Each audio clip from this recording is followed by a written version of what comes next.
Michael Bronner at WNSP in Mobile. I asked Trey Zune what the biggest difference is he thinks in the previous head coach to your start of your head coaching tenure here. He said accountability. I was wondering if you had any thoughts, given that you worked under the previous head coach, on what the difference is between your accountability and his accountability. Yeah, we haven't really looked back at all. I think one of the things that's really important when you take over a program is you just be really clear with what you're looking for. And, I'll let other people judge the differences or judge what's different between me and Coach Fisher, but I haven't really spent a ton of time thinking about what's different. I think our focus is on what we want our program to look like, the culture that we want, the level of buy-in and discipline and accountability that we want, and that's kind of been where we focused our attention. Front row.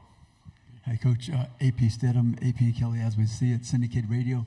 Coach, you're going to be facing Riley Leonard. What can the Texas A&M fans look for when Riley Leonard comes to College Station? Yeah, I'm amazed that I've gotten this far, and this is the first time that question's been asked of me. Him and I have joked about trying to come up with some type of scripted answer. Listen, Riley's a phenomenal quarterback. He's a phenomenal competitor. He obviously played a huge role in our success at Duke, and in a lot of ways, me getting this job here at Texas A&M. And so, the irony of playing against him in the opener certainly isn't lost on me.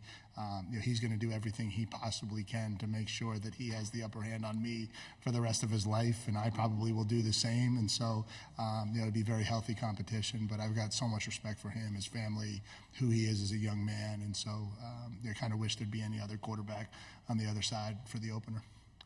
Right side, third row. Dennis Delapena at the Fox affiliate in Austin. I know in your previous stint at Texas A&M you didn't coach in the Aggies-Longhorns rivalry, but what is your sense of it? How did you get that sense of how important it is, and how much are you looking forward to that big game? Yeah, I mean, in my 4 years at Texas A&M, even though we never played and weren't in the same conference, it still was the single most important thing sometimes it felt like to Texas A&M. And so obviously that's something that we take very seriously. That's a rivalry that means an awful lot to our fan base, to our program.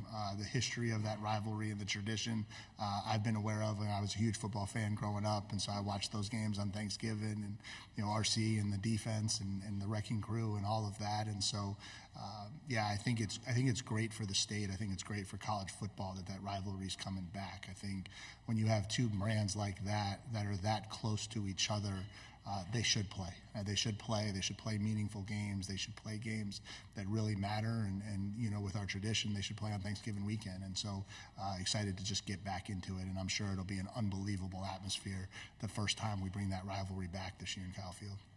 Left side, front row. Michael Cobble out of Baton Rouge, Louisiana. I know you brought team leaders with you, obviously, but just talking to them, it seems like they crave that leveling of playing field of expectations for everyone.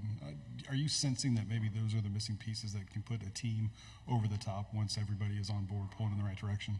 Yeah, I think if you look at successful organizations across the country, right, football for sure, but really anything, I think culture matters, and how the connections within your program are, the relationships within your program, how much you're willing to put on the line for the guy next to you.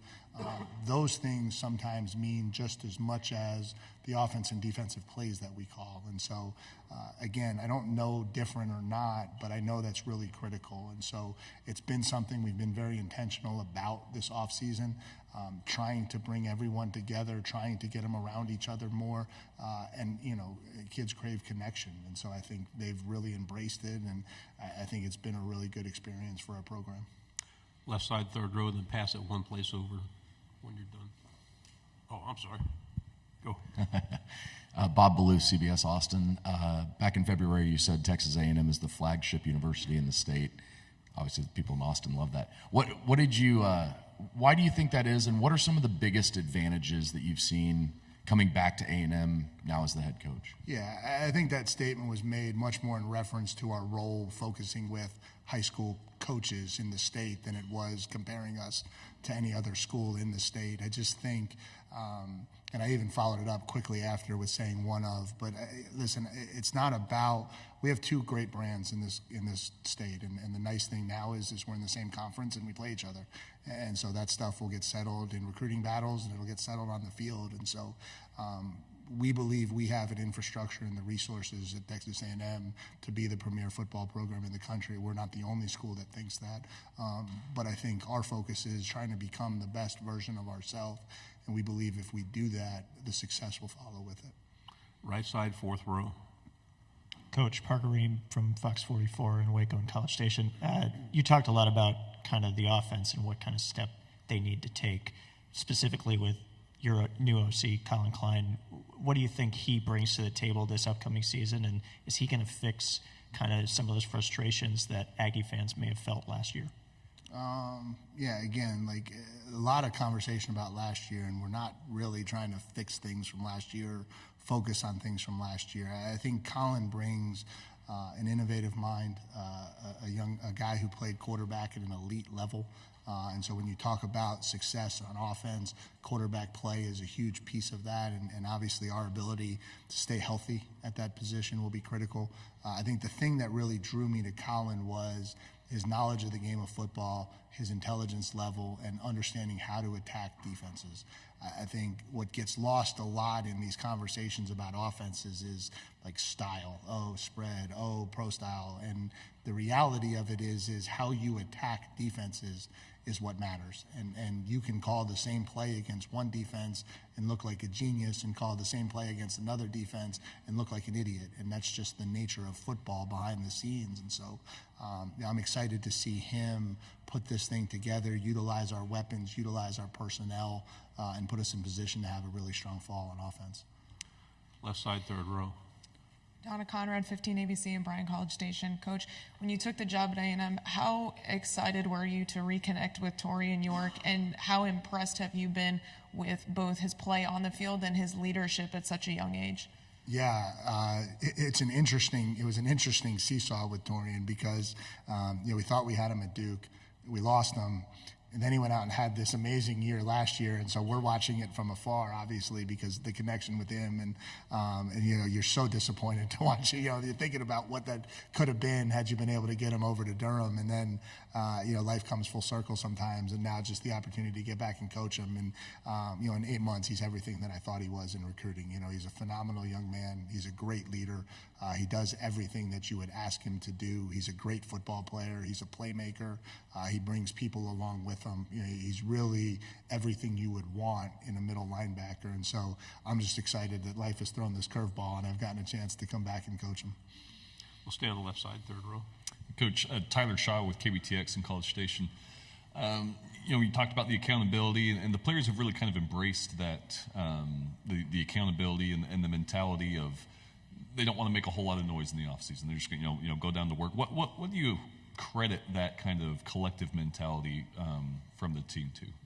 Yeah, I mean, we had to have some real honest conversations when I took over about where we were as a program. We can't verbalize what we are. Like, facts tell us who we are, and we were a 12-13 football program the last 2 years, and so the only way to change that is to work. Like, you can't just say you want to be different. You can't just say you want to compete. You have to do it. And I think that has been from day one the internal conversations that we had. And then you've got a lot of great kids with great character who have a lot of pride in themselves. And so that's not lost on them either. And so, okay, here's a path that potentially can change the results that we've had. I'm in. And so they start doing it. And then it leads to success. Their body starts looking different. They start feeling better. They're playing better in the spring, and that brings more success. And so I think we've had an even stronger summer in that regard, and hopefully that will continue into fall camp and through the season. But if you want to get different results, you've got to change what you're doing. And I think we've really embraced that this offseason. Back row on the aisle. Jesse Doherty with the Washington Post. Sorry, over here. Oh. No, I'm in the way back. Oh, gotcha. Now I see you. I'm Sorry. hiding. Sorry. In the NIL era, when you get a verbal commitment from a high schooler, how much recruiting is still ahead? And how different is it maybe now compared to maybe what it was 5-10 years ago about how much you have to keep recruiting that player until they get to campus? Yeah, honestly, of all the things that have changed in the NIL era, that's probably one that hasn't. I don't know that there's ever been a time at this high level of recruiting where a verbal commitment didn't mean you are still in a recruiting battle. We talk about it from this perspective. Once a kid commits to you, you now have an X on your back. When you're all recruiting the kid, everyone's selling their school. The second he decides which school he wants to go to, everyone knows exactly who to tear down to try to get him to not go to that school, right? And so I don't think that's necessarily a unique problem to NIL. I think that's been around for a long time. But, recruiting's never over. And you can hear stories in this conference of, kids shifting gears, walking to the fax machine to send their fax in, right, back in the day. And so, recruiting is all the way until you get the electronic transmission of that NLI, the old NLI. Left side, fourth row on the end. Hey, Coach, Parker Abels, 5 News in Northwest Arkansas. Since you joined the SEC, you've kind of redeveloped a rivalry with Arkansas. What does that rivalry mean to A&M, and what are you looking forward to in that game this year? Yeah, I mean, it's a really cool game that we play. It's going away from Cowboy Stadium after this year, but my 4 years with it, and certainly this year, it's an electric atmosphere anytime you go into a stadium that's filled where half the fans from one school are there and half from the other. And so I think there's been an atmosphere created in that game by playing in Cowboy Stadium. I think that certainly has enhanced it. Proximity has enhanced it. They're obviously the recruiting footprint and their desire to come into Texas and recruit, and us to need to keep the kids in Texas here. And so I think whenever you have those elements, I think you have a natural rivalry that gets created. And so, certainly looking forward to the last time that stadium's played this year in Cowboy Stadium. Right side, back row. Hi, Mike. James Grant with KETK and Tyler. I was going to ask you about incoming freshman Terry Bussey, electric high school athlete. I'm sure a lot of people in here have heard his name, seen his highlights, just what you've seen from him early on in the few looks you've gotten, and maybe moving forward where you see him fitting in offense and even defense, special teams, things like that. Yeah. The second question that I'm surprised took that so long for me to get today. Obviously Terry was a huge get for us, Mr. Texas. And so getting him down to College Station was huge. Obviously, he's a tremendous athlete. We think he has a really, really bright present and future, but he's extremely young. And he still hasn't actually had an official Texas A&M football practice. And so we're really excited for him. I think he's going to start on defense. But I do think everyone's aware that he has flexibility to help us in a lot of ways. His ability in the return game is something that we want to look to take advantage of. And you certainly see him developing and playing a critical role for us, not only this year, but in the years to come as well. Left side, back row. One of you guys has it back there. All right.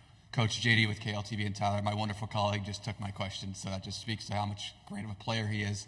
I'll ask you came back to the SEC after coaching in the ACC. What's something that you learned there that you're taking back? Yeah, I think you learn how to be a head coach, and until you become a head coach, you don't really know how deep and in depth it all goes. And so I think that's a big part of it. And then just learning how to lead every aspect of the program. I think that's something that's really critical as well. Left side on the aisle, and this will be our last one. Carter Yates, Dave Campbell's Texas football. Coach Shamar Turner gained 30 pounds this offseason. Now he's moving from defensive end to defensive tackle. What's his offseason been like? Yeah, I think, first of all, he had to rehab. He had a shoulder deal that he had to deal with from last year. And so, we were excited to be able to get him healthy and training. And I think he was very intentional in his decision to come back to school. He obviously had an opportunity to go pro last year and chose not to. And sometimes that goes two different ways. I think he has been extremely intentional about the decision he made, why he made it, and knowing the areas he had to improve. I think he wants to play from a flexible standpoint. When he goes into the NFL draft, he wants to be able to showcase teams that he can play in a lot of different roles. And so that was a big reason why he came back, was to get to that spot so that he can become a flexible player. And so I think he's going to be a plus player for us at defensive tackle. He's got tremendous takeoff. He's extremely physical. He's played an awful lot of football, and I think he's in better physical shape than he's ever been in his career. And so it's going to be exciting to watch what that looks like this fall.